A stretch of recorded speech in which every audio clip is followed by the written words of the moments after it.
The year is 1760. The world is dominated by ancient empires, kings who believe they are chosen by God, and a social order that hasn't changed in centuries. On the edge of the Atlantic Ocean, 13 British colonies are thriving, but they are restless. They are the sons and daughters of dissidents, adventurers, and people looking for a second chance, but they are still subjects of King George III. Then came the spark. The British Empire, exhausted by global wars, looked at the colonies as a bank account. Taxes like the Stamp Act weren't just about money. They were about control. In the taverns of Boston and the tobacco fields of Virginia, a dangerous idea began to circulate. What if we don't need a king? This was the birth of the Sons of Liberty. The Boston Tea Party wasn't just a protest. It was a high-stakes act of economic terrorism against the world's most powerful corporation, the East India Company. When the first shots were fired at Lexington and Concord, the world laughed. How could a ragtag militia of farmers defeat the Redcoats, the most professional army on the planet? But the Americans had something the British didn't, a new philosophy. Thomas Jefferson's Declaration of Independence was a suicide note, if they lost, but a blueprint for a new world, if they won. They endured the starving winters of Valley Forge, where soldiers tracked blood in the snow because they had no shoes. But under George Washington's stoic leadership, and with a desperate alliance with France, they did the unthinkable. At Yorktown, the British surrendered. A new nation was born from the ashes of rebellion, but it was a fragile, bankrupt experiment. Now, they had to prove they could survive their own freedom. The American Revolution was won, but the victory felt hollow in the face of the vast, silent continent that lay beyond the Appalachian Mountains. The Atlantic coast was a crowded room. The West was the promise of infinite space. At the turn of the 19th century, America was a fragile coastal experiment, surrounded by empires. To the north was Britain.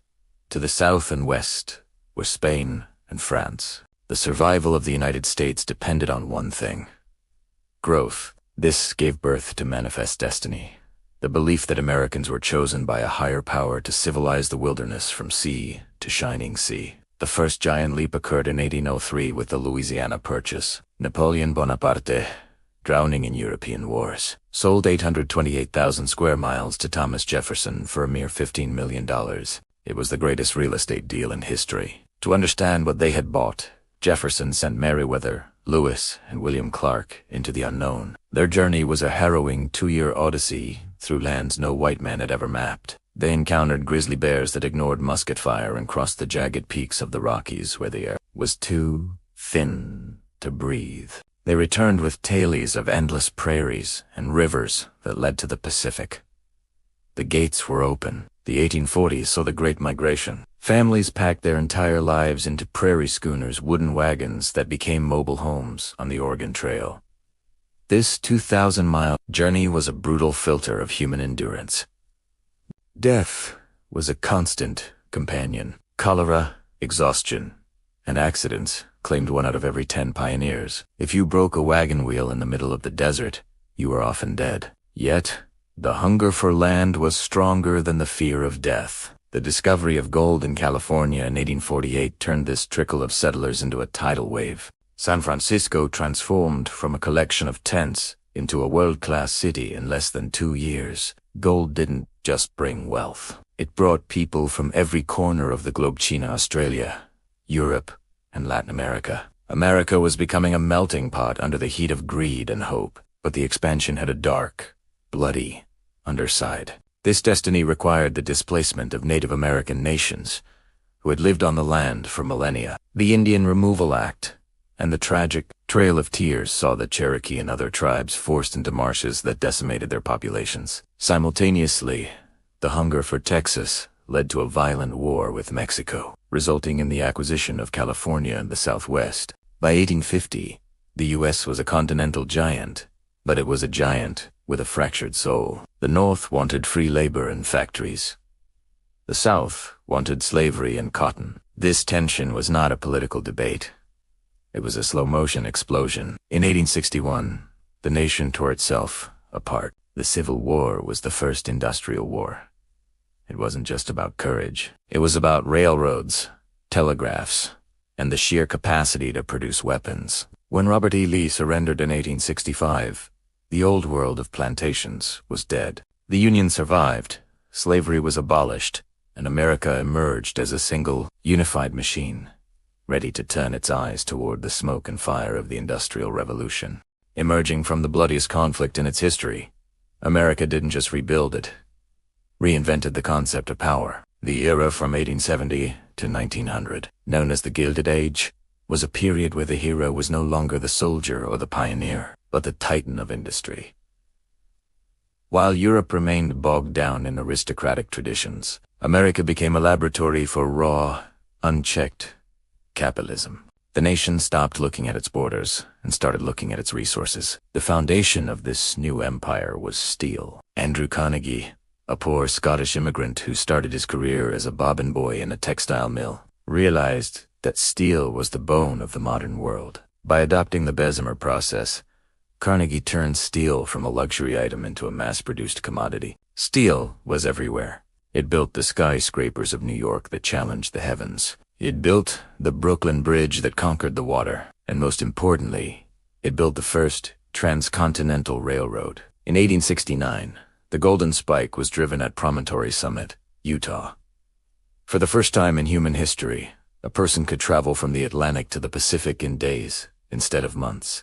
The continent was no longer a vast wilderness. It was a single, connected marketplace. If steel was the bone, oil was the blood. John D. Rockefeller, a man of ruthless efficiency, looked at the chaotic oil industry and saw an opportunity for total order. His Standard Oil Company became the most powerful monopoly the world had ever seen, controlling 90% of the oil in America. He didn't just sell oil.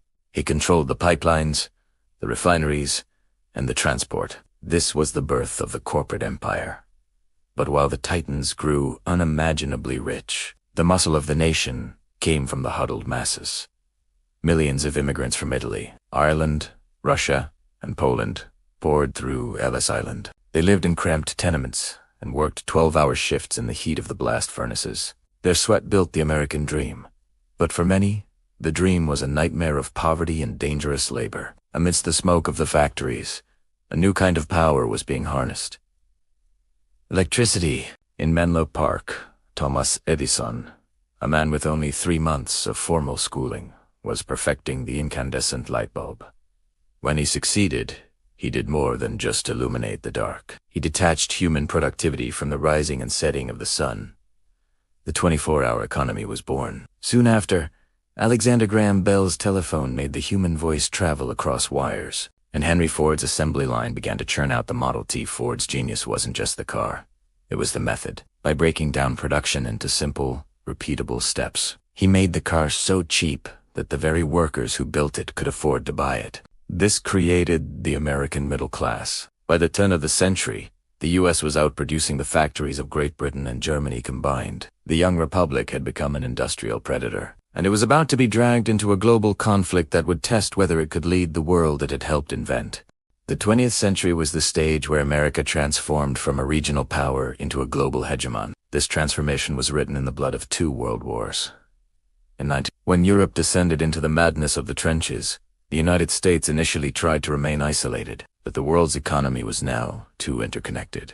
By the time America entered World War I in 1917, it wasn't just sending soldiers, it was sending the world's largest industrial capacity. The war ended, and America briefly tried to return to its shell. But the Great Depression of 1929 proved that when America sneezed, the world caught a cold. The true turning point was December 7th. The sleeping giant woke up with a vengeance. What followed was the greatest mobilization of human and industrial resources in history. The U.S. government took control of the economy, but not through fear, through a massive partnership with the titans of industry. General Motors stopped making cars and started making tanks. Toy companies produced landmines. Women, personified by the iconic Rosie the Riveter, stepped into the factories, proving that the American workforce was doubled, while the cities of Europe, Russia, and Japan were being systematically reduced to rubble by bombers. America was safe behind its 2 great moats, the Atlantic and the Pacific. Its factories were humming 24/7, untouched by enemy fire. By 1944, America was producing an aircraft every 5 minutes and a cargo ship every day. The war ended in 1945 with the terrifying flash of the atomic bomb over Hiroshima and Nagasaki. America didn't just win the war. It emerged as the only intact superpower. Every other major player, Britain, France, Germany, Japan, was bankrupt or destroyed. America held 80% of the world's gold and the only nuclear weapon.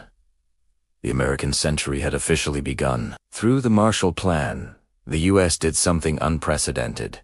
It spent billions to rebuild its former enemies, turning Japan and West Germany into democratic, capitalist bastions. This wasn't just charity, it was a strategic wall against the new threat, the Soviet Union. The Cold War was a 40-year chess match, played on a global scale. It was a battle of ideologies: capitalism versus communism.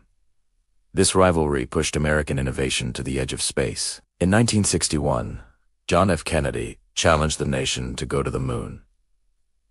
In 1969, Neil Armstrong's footprint in the lunar dust was the ultimate soft power victory. It told the world that American science, wealth, and ambition were limitless.